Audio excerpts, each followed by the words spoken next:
Hermanos queridos, de las muchas formas de alegría que conoce el ser humano, yo creo que la más extraña es la que aparece en la primera lectura de hoy. Porque estamos hablando de gente que se alegra cuando la maltratan. Textualmente lo que dice es, salieron de ser juzgados, salieron felices de haber sido ultrajados por el nombre de Cristo. ¿Cómo puede una persona alegrarse de que la traten mal? ¿Cómo puede una persona alegrarse de los insultos o de las persecuciones? Ciertamente Cristo lo había dicho, ¿no? Cristo había dicho, por ejemplo, en las bienaventuranzas dice, bienaventurados los que son perseguidos por ser justos, eso es lo que significa la expresión tradicional por causa de la justicia. Bienaventurados los que son perseguidos por ser justos, porque de ellos es el reino de los cielos. Y también dice, y cuando los insulten y cuando los persigan por mi nombre, alégrense, su recompensa va a ser grande. O sea que Cristo ya de hecho nos invita a ese tipo de alegría, pero esa invitación, como otras invitaciones de Cristo, a veces es difícil de comprender y a veces es más difícil de vivir. ¿Qué tipo de alegría puede tener una persona que está siendo perseguida, que está siendo traicionada, insultada, apresada, maltratada? Pues me parece que hay dos claves principales en esto. Una clave se llama verdad y otra clave se llama amor. Pero quiero empezar por la clave del amor. Y hay un ejemplo que lo ilustra bastante bien. Vamos a suponer un matrimonio. Se quieren muchísimo, pero muchísimo.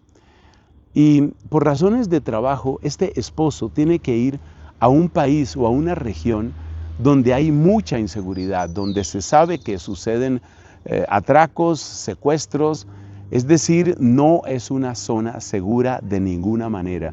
Pero el hombre tiene que ir allá por razón de su trabajo. Mientras tanto, la esposa puede quedarse, y de hecho se queda, la esposa puede quedarse en un lugar tranquilo donde ellos viven y donde no hay esos problemas de tanta violencia, de tantos atracos y secuestros y tantas otras cosas. Ahora yo hago una pregunta. ¿Tú crees que si esta es una buena esposa, como gracias a Dios las hay tantas, y es una mujer enamorada, como tal vez solo saben amar las mujeres, ¿tú crees que esta mujer estaría simplemente disfrutando su tranquilidad y diciendo, qué bien que estoy aquí, qué bien que a mí no me pasa nada, sabiendo que su amado está pasando por estas circunstancias y está rodeado de peligros? ¿Tú crees que ella estaría tranquila ahí?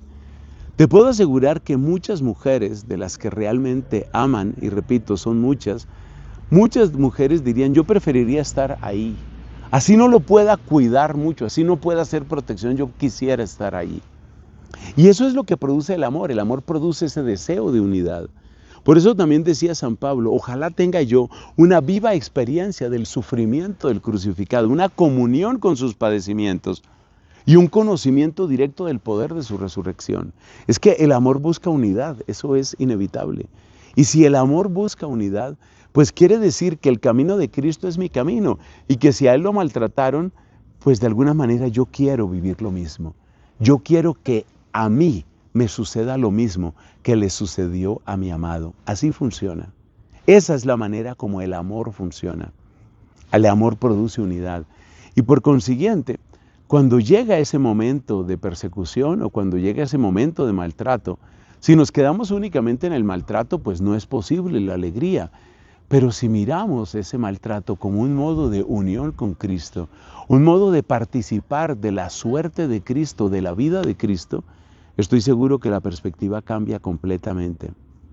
El otro tema es el tema de la verdad. ¿Qué queremos decir con esto de la verdad? Lo que queremos decir es que muchas veces nos llamamos cristianos, pero cuando llegan los momentos difíciles no damos la medida, no damos la talla. Eso nos ha pasado a muchos. Entonces, el hecho de que tú pases por el sufrimiento y te mantengas firme es la confirmación más clara de que tu vida cristiana es real, de que tú realmente eres de Cristo. Es decir, la verdad de tu fe, la verdad de lo que hay en ti aparece en ese momento y eso trae gozo. Yo he vivido poco de esto, pues en razón de mis limitaciones y pecados, pero yo sé que esto es real. Yo sé que no te estoy contando una fábula. Yo sé que cuando tú pasas por una dificultad y te mantienes firme en la fe, eso hace que tú tengas como un gozo interior de saber que de verdad eres de Jesús. Y eso fue lo que conocieron los apóstoles. Y eso es lo que han conocido tantos mártires. La gloria, por supuesto, es para Cristo Jesús, el que vive, el que reina por los siglos.